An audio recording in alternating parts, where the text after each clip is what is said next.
Priority part क्या है, उस सारे मामले के ऊपर प्रायोरिटी क्या एजुकेशन है।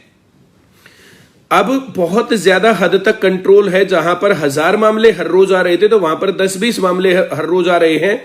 बहुत सारे लोगों ने इसके अंदर बहुत ज्यादा एक्टिव पार्टिसिपेट किया। डॉक्टर्स ने फ्रंट लाइन पर जाकर के, पुलिस वालों ने इसके ऊपर काम किया, बहुत लोगों ने काम किया, बहुत जो सामाजिक संस्थाएं थी उसमें हम लोग भी थे, बहुत काम किया और धीरे धीरे चीजें कंट्रोल की तरफ है। अब इस टाइम पर जब ये सब कंट्रोल हो रहा है, उस टाइम पर डिसाइड क्या कर रहे हैं कि पेपर नहीं होंगे।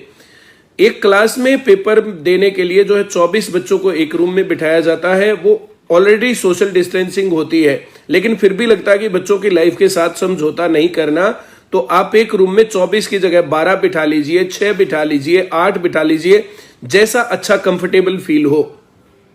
लेकिन इस टाइम पर पेपर करवाया जाना चाहिए था 12वीं क्लास का, क्योंकि 12वीं क्लास के पेपरों के मार्क्स के आधार पर बच्चे जेबीटी करेंगे या बीएड करेंगे, या तो बच्चे जो है कॉलेज की तरफ रुख करेंगे या प्रोफेशनल कोर्स करेंगे, या तो वे सरकारी नौकरी की तैयारी की तरफ चलेंगे, या जो कुछ अलग अलग कोर्सेज की तरफ जो है रास्ता जो है निकलता है बच्चों का, और यहां से करियर डिसाइड होता है, लाइफ बढ़िया बीतती है। और दूसरे नंबर पर आपका करियर कैसा। तो जो ये करियर का जो पॉइंट है 12वीं क्लास, सबसे ज्यादा इंपॉर्टेंट पार्ट यही है। और कौन किस तरफ जाएगा ये मार्क्स के ऊपर, पढ़ाई के ऊपर, बाकी चीजों के। शहरों में जो है खुल गई है, सब कुछ खुल गया है, कुछ सोशल डिस्टेंसिंग के साथ, कुछ वैसे, कभी ऑड इवन करते, कभी और कुछ करते। धीरे धीरे कंट्रोल कोरोना हुआ है तो धीरे धीरे चीजें खुलनी भी शुरू हुई है। और चीजें जब खुल रही हैं तो खुलने के बाद अब मुझे लगता है कि पढ़ाई का भी टाइम आ गया है, इसको भी खुलना चाहिए। जो बच्चे पढ़ना चाहें वे पढ़ ले। इसके ऊपर कुछ लोग क्या बोलते हैं कि भाई जो लोग नहीं पढ़ाना चाहते, जो लोग नहीं पढ़ाना चाहते अपने बच्चों को घर बिठाए, बच्चों के तो अमृत ही बताएंगी। एक पंक्ति आप सबको मेरी तरफ से, ये मेरी तरफ से नहीं उनकी तरफ से है, लॉकडाउन का अर्थ गरीबों से पूछो, अमीर तो मजा ही बताएंगे, छुट्टियां ही बताएंगे। देखिए बरसात होती है तो बरसात होने के टाइम पर दो बातें होती हैं। कुछ लोग बोलते हैं अपनी वाइफ को कि पकौड़े बना लाना, बढ़िया मौसम हो गया। और दूसरी तरफ जब बरसात होती है तो किसानों का दर्द पूछो उनसे, जिनकी फसल खेत में तैयार पड़ी होती है और उसका गलने का खतरा होता है। तो भाई दो अलग अलग क्लासेस हैं, दो अलग अलग बातचीत है। कुछ लोग वे हैं जो बंद करके खुश है और कुछ लोग वे हैं जो पढ़ के खुश है। कुछ लोग वे हैं जिनके सामने करियर का संकट नहीं है, 2 साल आगे पीछे हो जाएगा। लेकिन कुछ लोग तो जो बड़ी दिक्कत में है, उनकी उम्र निकल जाएगी और निकल गई बहुत सारे लोगों की उम्र। क्या सरकार इस बात को, मुझे पता है ये वीडियो आखिर तक पहुंचेगी, बहुत दूर तक जाने वाली है ये वीडियो, तो क्या सरकार जो ये 2 साल चले गए बच्चों के, उनको एज रिलैक्सेशन देगी? क्या सरकार पेपर के आधार पर इन छात्रों को जो ये नुकसान हो रहा है कुछ भरपाई करेगी? जो ये स्कूल वाले हैं, कॉलेज वाले हैं, जो टीचर हैं, ये बेचारे जो है किस प्रकार से जो है अपना सारा मोड चेंज किया। पहले ऑफलाइन फिजिकल पढ़ाते थे, वहां से ऑनलाइन पर गए, कभी नेट नहीं आ रहा, कभी कुछ नहीं आ रहा। उन लोगों ने मेहनत डबल से भी ज्यादा की है। कभी स्कूल वाले ने तनख्वाह नहीं दी तो कभी किसी ने तनख्वाह नहीं दी। टीचर्स देश की सबसे रेस्पेक्टेड कॉम होनी चाहिए, सबसे ज्यादा स्टेबल कॉम होनी चाहिए टीचर। लेकिन जो है ये जो टीवी पर डिबेट हुई, जनता टीवी पर डिबेट हुई, जनता टीवी वालों ने मुझे बुलाया, उनका बहुत आभार। इंडिया न्यूज हरियाणा, उन्होंने मुझे बुलाया, बातचीत की, डिबेट में हिस्सा दिया और मुझे भी अपनी बात कहने का मौका दिया। मैंने भी बच्चों की आवाज उठाई, उनका बहुत बहुत आभार। जनतंत्र टीवी वाले थे, उन्होंने जो है मेरे से बात की, और 2-3 चैनलों ने और भी बात की थी, उन्होंने वीडियो के ऊपर बातचीत करी थी।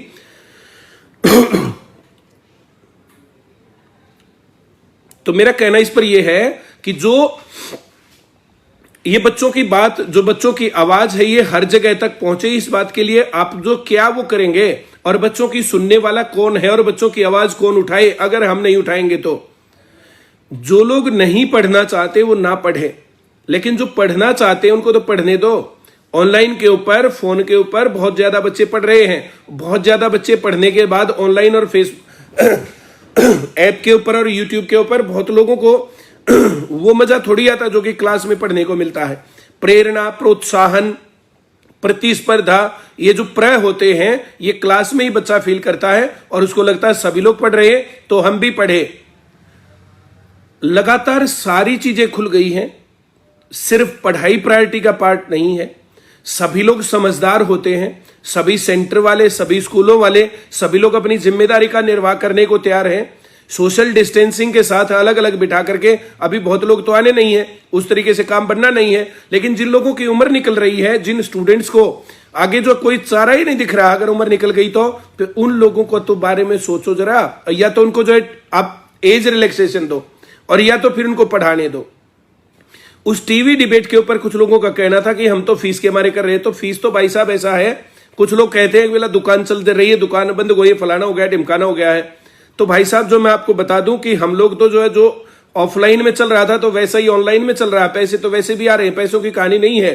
बात है पढ़ाई का माहौल किस प्रकार का हो गया देश में, और क्या पढ़ने लिखने वाले बच्चों का, जो सरकारी नौकरी चाहने वाले लोग हैं उनका, जो लोग कुछ रोजगार चाहते हैं उनको कोई मंच है, वो कहीं जाके अपनी बात रख सकते हैं या बातों को आगे बढ़ा सकते हैं, कुछ भी नहीं होने वाला।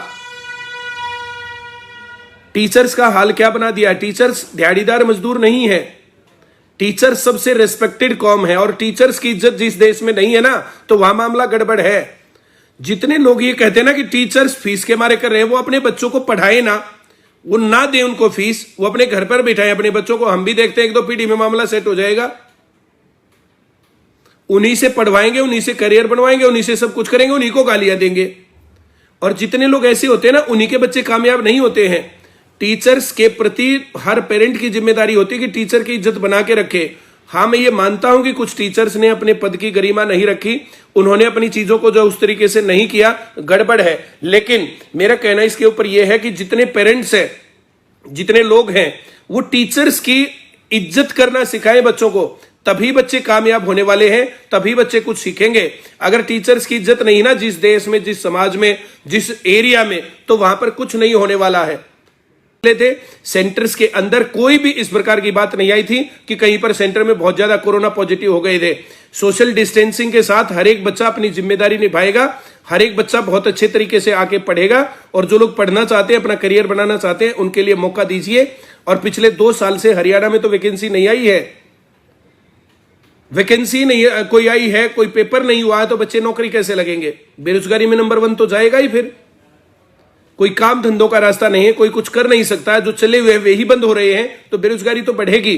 तो सरकारी प्रतिनिधियों से मेरी गुजारिश है कि इन बातों के ऊपर भी ध्यान दें, और इन बातों को जो है, जो देश के अंदर बेरोजगारी बढ़ रही है, जो देश के अंदर अनरेस्ट बढ़ रहा है, इसके ऊपर भी सोचें। वरना फिर सरकार को जो है, जैसे उसके हाथ में क्या रह जाएगा। किसानों को बिल्कुल एंटी कर लिया, पूरे देश के किसान सरकार के बिल्कुल एंटी है। माननीय मुख्यमंत्री कहीं पर भी कोई जो है रैली नहीं कर सकते हैं, माननीय हमारे जो है उप मुख्यमंत्री कहीं पर कुछ नहीं कर सकते हैं, चारों तरफ का मामला गड़बड़ पे है। अभी कल परसों देवेंद्र बबली जी जो टोहाना से विधायक है, उनके साथ क्या हुआ है, तो कोई भी जनप्रतिनिधि पब्लिक में जा नहीं सकता है, यह हाल हो गया है। अगर छात्रों के साथ, युवाओं के साथ भी ऐसा ही मामला कर लिया, किसानों के साथ ऐसा मामला कर लिया है, तो भाई साहब ये बात बहुत भारी पड़ने वाली है। फेयर सिलेक्शन जब से हुआ था तो बच्चों ने बहुत पढ़ा, फेयर सिलेक्शन अगर नहीं होंगे तो बच्चे पढ़ाई लिखाई से दूर हो जाएंगे। जिस देश का युवा पढ़ता है वो देश तरक्की करता है। 5 साल बाद, 10 साल बाद भारत देश कैसा होने वाला है, तो यहाँ के स्कूल्स में, कॉलेजेस में जाकर के बच्चों का हाल देख करके पता कर लो कि कितनी जिम्मेदारी से वे पढ़ते हैं और कितनी जिम्मेदारी से वे आगे बढ़ते हैं। तो मेरी सभी सरकारी लोगों से गुजारिश है, और सभी लोगों से, आप लोगों से गुजारिश है कि इसको सर्कुलेट करिए वीडियो को। और सरकारी लोगों से जो है, जैसे जितने भी नेता हैं, जितने भी मंत्रिमंडल के सदस्य हैं, मुख्यमंत्री जी हैं, वहां तक अगर ये बात पहुंचती है, तो जो बेरोजगार हैं, जो पढ़ना लिखना चाहते हैं बच्चे, उनके बारे में सोच करके फैसला लीजिए जल्दी, ताकि वे बच्चे भी अपनी पढ़ाई शुरू कर सके और समय रहते वो पेपर दे करके, पेपर पास करके नौकरी पा सके, अपना करियर बना सके। चलिए, आप सभी लोग बहुत संख्या में मेरे साथ जुड़े, बहुत बहुत धन्यवाद।